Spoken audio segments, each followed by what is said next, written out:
sijawahi kwenda kanisa ambaye inaongelelea maendeleo ya kanisa ingine. I am truly amazed. Huyu Moses amesema kuna kanisa ingine hapa chini. Nasema ya Winners.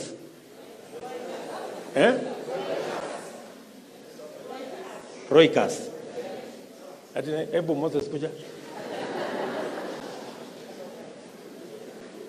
Inaitwa Loikas is a Catholic church. Okay.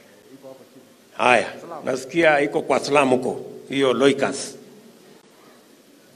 Kawaida wangekuwa wanasema mambo ya hapa cathedral na kusema tunataka iongezeke namna hiyo. But thank you very much for thinking about Loikas.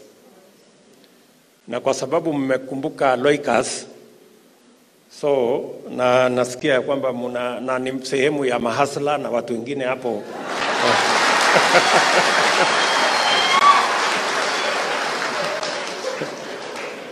Mimi sikusema, ni huyu Moses alisema.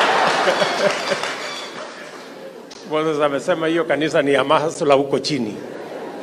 So nitawasaidia. Moses, I will give you 500,000 shillings. Uende. Alafu mkipanga pia harambee ya kusukuma hiyo kanisa, nitatumana tuweze kujenga pamoja. Mnajua mimi tayari nimeshalaumiwa ya kwamba mimi ni mtu ya kujenga makanisa. Mimi napeleka pesa kanisani, na mimi nataka niwaambie I have no apologies to make. Yes. Kwa sababu Biblia inatufundisha ya kwamba amebarikiwa mwenye kutoa kuliko mwenye kupokea. Na pia Mungu alitoa mwana wake wa pekee ili sisi tuweze kupata nafasi ya wokovu.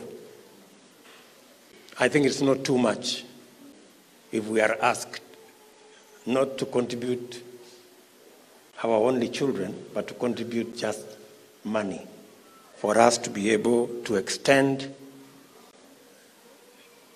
the chance and the opportunity for others pia waweze kupata wokovu kwa kusikia neno la Mungu.